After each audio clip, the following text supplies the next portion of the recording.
We are living in a world where AI can generate content in seconds, but content isn't the same thing as communication. And many consumers are focusing less on the message and more on questioning, is this AI? They're counting M dashes and other telltale signs of AI use. Marketing and communications efforts, especially in healthcare, still depend on that human curiosity, critical thinking, and storytelling. That's what we're diving into today. I am joined by three communications experts in various roles across our marketing and communications team to tackle the art of storytelling in an AI-driven world. Welcome to our live chat, Justine, Heather, and Rachel. I am going to give each of you 10 seconds to introduce yourselves and tell us a little bit about what you do here. Awesome. Thanks, Whitney. I'm Justine Giancola. I'm on our corporate communications team, and I work largely with executive storytelling and employee messaging. And I'm Heather Perella. I'm Heather Perella. I am a content marketing manager, and so my day-to-day is all of that great content and writing that you see from Inovalon. All right, and now it's my turn. I'm Rachel Reed, Principal Product Marketer at Inovalon. My work is focused on real-world data and evidence generation solutions for life sciences. And you can tell that we're all itching to communicate with you today. AI is changing how information is created, consumed, and distributed. The topics are complex. The audience is diverse, from executives in the boardroom to healthcare providers, policymakers, and the consumer at the end of the day. The stakes are even higher because of this. That same insight that must work in the boardroom must also work in the break room. And we've got the right folks here on this call to tackle those questions. So let's get started. Justine, I'm going to start with you. Why does storytelling matter in your role? Why does it matter so much when communicating for either executives or for an entire employee base?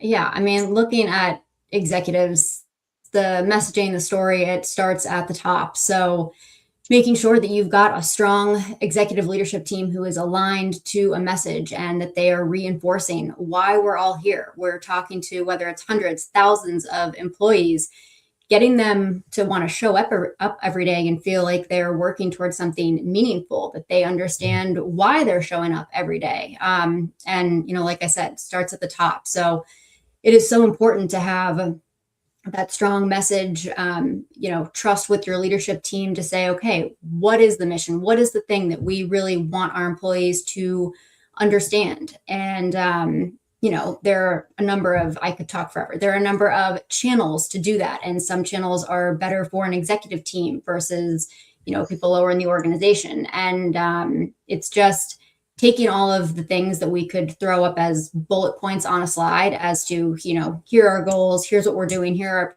priorities, but kind of putting the why around it and making it more meaningful. At the end of the day, we're all people and we want to show up and feel like we're doing something together. And yes, AI is absolutely a supplement to that, can help kind of, maybe organize those thoughts, organize that story, but that kind of real person component to it and the leader voice, that is going to come from those people and the story that we as people create for them.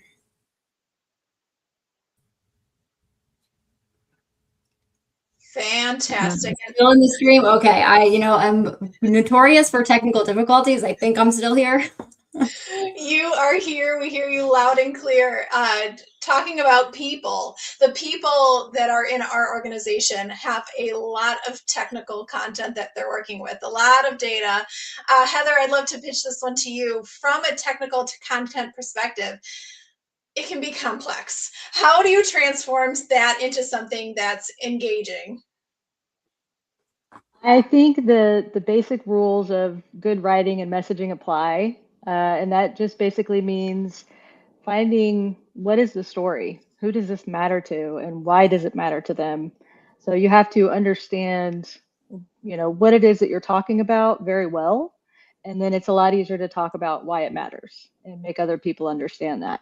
I think in healthcare, it's a little bit easier for us in this industry just because it applies to everyone. Everyone has been a patient or will be a patient at some point in their lives. So it automatically matters. And we just have to find a way to tell the story so that people understand that. It'll automatically resonate.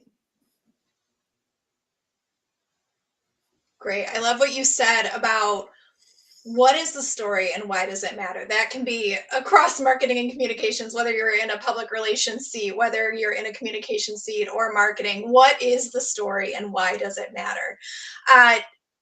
Talk about data. When you have a large data set, when you have a ton of research, what is the story? Why does it matter? How do you identify the story inside of it? And Rachel, I'll pass this one to you.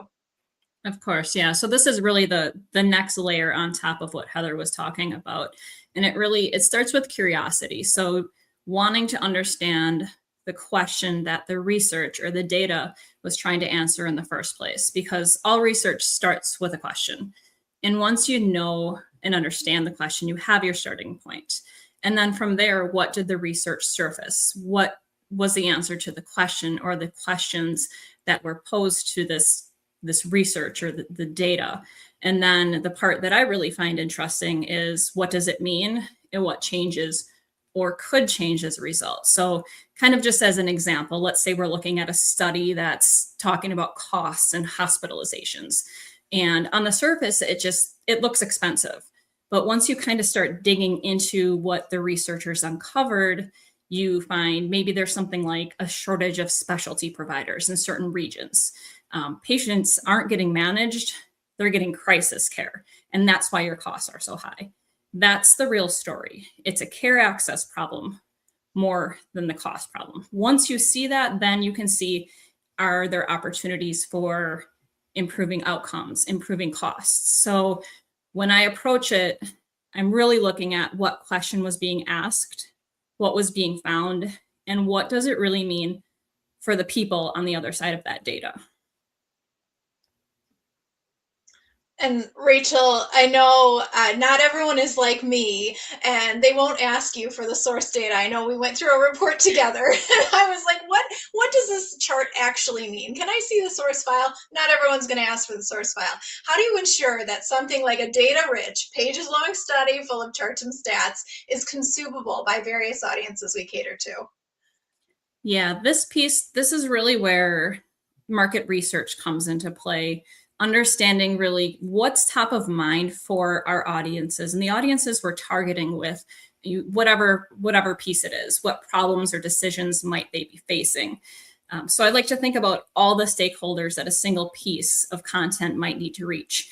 I know Justine mentioned different channels, but also looking at different formats. Is it, in my world, it's life sciences, but it extends to payers, clinicians, executives, and even more. So the same study, it lands differently with these different audiences depending on the reader and what they're trying to solve. So the different formats, are we looking at a white paper and an infographic? How are we presenting this information? But the real job, regardless of the format, is answering the questions that they're asking. That big question, why does it matter to me? I think this has come up in this conversation a couple of times already, right? Not only why does it matter in general, but why does it matter directly to the decision they're making or a problem that they're facing? So the question, the findings, the implications in that research, those live in that research. But why it matters to the specific person, that's the piece that we have to bring to figure out. And that's how we tell the story. And then Whitney, you mentioned, the source material. So whatever we put together has to hold up, especially in healthcare. Our audience, they'll notice if we're rounding the corners too aggressively. So the goal is not to remove the complexity. It's to look at our audience, the people we're writing this narrative for, take them by the hand and lead them to why it should matter to them, and then have the proof points to back it up. And I know maybe once you're 100 pages deep and trying to hold the end user's hand through the storytelling process, maybe you hit a roadblock. I'll pass this to Heather, but I'm curious for all of you, what is your go-to for when you do have writer's block? When you're tackling the question, how do I even begin to make this palatable or interesting? Or what does this data mean? What is this story trying to tell? Well, first and foremost, I think a lot of people agree it's most helpful to step away from it for a while. But if you don't have time to do that, you know, we don't always have the luxury of time to be able to step away and take a break. If you have to bring it through, I think my advice, I always like to look for that hook, you know, as far as what is going to make this interesting. And I think a lot of times that could be a shared experience, especially in healthcare, like I said, because it affects everyone and everyone's been there. So I love those stories, like something to make people say, oh, I know exactly what they're talking about. Yeah, I remember when this happened to me, when I was at my doctor's office, or I had this insurance claim that I was struggling with and going back and forth. So just some kind of common experience immediately, I think tends to draw people in because it's just a lot more interesting. And then you can go from there. As an external processor, which Whitney has tagged me with, she's actually my first call. If I am really struggling, it's like, all right, let me just bounce some ideas off of someone. And there is usually a time crunch, to Heather's point. Can't always just get up and walk away. But that's a case where, again, you know, it could probably jump over to AI, and certainly in a lot of cases I will, to kind of get past that initial block. But talking to your colleagues, people who are close to the things that you're doing, that in a lot of cases can kind of help you get past that initial block as well. I definitely on team phone a friend as well when I'm at a block. So definitely agree with that one. And sometimes it's phone my AI friend and quick type some ideas in. I love that. And I love to compare myself to a flower sometimes, right? A little bit of sunshine and some water, and maybe I can think a little bit clearer after that. Let's go to the chat here. I see a couple questions rolling in. We did talk a little bit about infusing that AI. Lily asks, how do you maintain a distinct voice when so much content is being AI assisted? I can actually take this one. Both I'm of just you. going to do this the whole time. I think the one thing that we have that AI will never have is our memories and our experiences. And so that is very important to infuse that into the things that we're writing about. It makes it a lot more interesting for one, but just to think of if you're writing an article on fire safety, for instance, you know, you can start off with facts and figures and metrics, or you can talk about last summer at the 4th of July barbecue when your Uncle Charlie almost burned his house down. I think that's going to get a lot more eyeballs and bring people in, and then you have plenty of time and space to tell the rest of your story. That's also kind of on the other side of that, where I have found AI to be helpful. It's, you know, I'm in day-to-day conversations with maybe the leader that we're writing for, and you learn in those conversations how they talk, the way that they, you know, communicate a message, and you can almost train your bot to start mimicking that in the writing. So if I need to pop over and say, all right, you know what, I'm stuck. This is the message I want to get across. Let me see if chat can help me, you know, spit out a pretty solid message, and with saying, okay, this is the tone we like, this is the style, this is, you know, a previous message that really landed well. And in those scenarios, I'm actually seeing success on the AI front and almost strengthening that voice and tone as opposed to losing it. So Justine, given that, how do you specifically help leaders communicate with credibility and authenticity? Well, I will say it helps that we have a pretty solid team, and you know, Adam, our CEO, is fantastic and just naturally authentic. He gets up in front of people and they just want to listen. So that makes my job a little bit easier. But it's really, as the communicator, you kind of have to build trust with that leadership team. I have found success by not going in and saying, okay, here are the things that I'd like you to say, put a piece of paper in front of them and hope that it lands. It's having the conversations of, okay, talk me through, what are you thinking as far as this organizational change or this new initiative that we're pushing, and just letting them kind of talk through what it is they're wanting to accomplish, wanting people to feel. And when you're hearing directly from the person who really is setting that tone, the message, the strategy, and then being able to put that into something as a communicator that is more of that story that is going to land throughout the organization. Now, your leadership team trusts you because you're proving to be a listener, a partner to them, and successfully land a message to the rest of the team. That kind of comes full circle, and you end up with a very real message. And I mean, back to the channels, especially if someone is able to get up and talk, like when Adam talks to our team on a town hall, you can hear it in his voice, and the way he's delivering the message, and it's very real. So again, AI is great to help kind of organize some of those thoughts, but that delivery can't be AI'd. Exactly.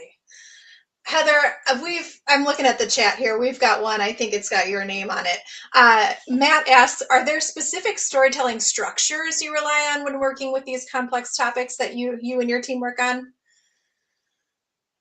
Specific structures. Well, like I said, definitely I would try to find some kind of hook to bring people in, something to make them feel engaged or make them feel like this is something that I've experienced before, so I want to hear more about this and how they solved it, and maybe this can solve my problem.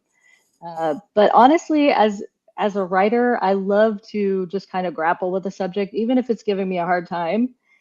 I think that's part of why it's a little bit easier sometimes to sound like, to not fall into the AI trap of letting it do all of the writing and thinking for you. I like to kind of wrestle with it and just infuse my own voice into it. So there isn't a specific structure. I think each assignment kind of just takes on a life of its own. We've got one more chat question we can address here, and I'll pitch it to Justine and then Rachel. If you have either of you have any unique items to build off of each other. So, in a world of infinite AI-generated content, how do we ensure our brand's soul doesn't get averaged out by these models?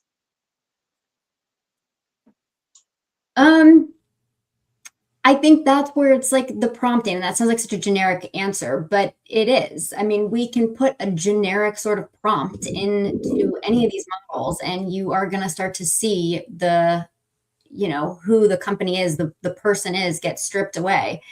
You've got to be the expert when you're leveraging these tools. What are the things about the person, the company, whatever the thing is that you're trying to talk about, you have to infuse all of that into these prompts, or everything is going to look and sound the same. And I don't know if it's just because we're on the communication side that maybe we see it more, but it is so painfully obvious when you look at a post that, whether it's a company, a person, whomever, has put on LinkedIn, and it's like there's nothing unique or personal or specific about it. It is simply an AI generated 2 paragraphs. So I think it's the person prompting the system is going to make all the difference in the world in maintaining that brand credibility. I agree on the prompting, and also bringing personality, whether that's individual personality or brand personality through. So to kind of piggyback on what Justine said about a post, when I go to conferences and walk around an exhibit hall, everybody's booths say the same thing or very similar things. So just finding a way to stand out, and, our data has a story, but our team also has a story to tell, and making sure that story is still told when we're using AI tools. I love that, Rachel. Our team also has a story to tell. We're gonna ping Emily and see if we can get that into our brand messaging. Love it. All right, let's go to a fun one. I know we solely relying on AI for storytelling just isn't going to work. What is your best tip Keep it short and sweet for utilizing AI in your creative processes. Heather, we'll start with you. I think just brainstorming, and I know that's a generic answer, but honestly, I was saying earlier that even if you don't end up using one of the, if you're going back and forth with AI, even if you don't end up using one of the suggestions, it usually gets the wheels turning, so you can kind of break through some of that fog. So probably just the brainstorming, getting different angles. I know anytime I prompt AI, I'm like, give me your top 20 ideas. And if I can't get any inspiration from those 20 ideas, I know I'm in a bad place. All right, Justine, what's your best tip for utilizing AI? Similar to Heather, but I've started doing this for slide development also. We've talked so much about writing and content, but slides are kind of a big part of storytelling as well. And that is something I've started using, is not even to create the slide, but to give me an idea for a slide layout. And that's been helpful in kind of coming up with some fresh new ideas, again, without stripping the brand or the personality, but just a different way to kind of look at things. And Rachel? I really like to treat it like a thinking partner. So I come in with an idea or a point of view. Definitely don't want to start with a blank canvas. And then just use AI to kind of either pressure test it or refine what I already have. All right. I'm going to check the chat one more time. I know we've got a housekeeping thing. Will there be a recording? This is a LinkedIn Live. Obviously, you're here with us live, but you may be listening to us tomorrow. So these are automatically recorded. So you can always check our LinkedIn page for them. But we do have a question coming in, piggybacking on Matt's question. Chelsea asks, what are your favorite strategies to keep conversations around complex topics brief without losing the depth of that discussion? Rachel, let's start with you. Yeah, really, it's about the most relevant detail. So the hook. So what is the hook that is going to get readers interested in the topic, and then offer an opportunity for further discovery, linking to a larger piece of content so that if they want to learn more, there's somewhere they can go. Right. Anyone else? I would say we don't have to tell the whole story in every communication. And a lot of times that gets lost because people want to explain as much as they can. But we can just tell, like Rachel said, the main point, and the rest is for another day. We can, dive into that later, but get straight to the point.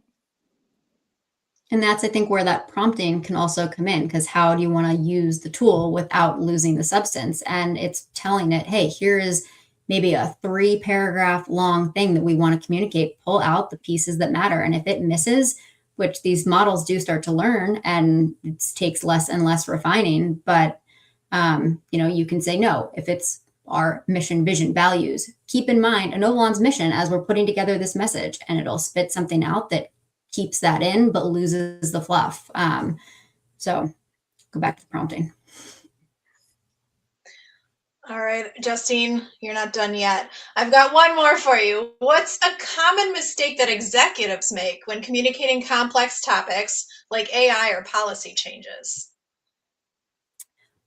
I think it depends on the executive. When you get into more of those technical functions, it's really easy for people to get, even at that C-suite level, very technical.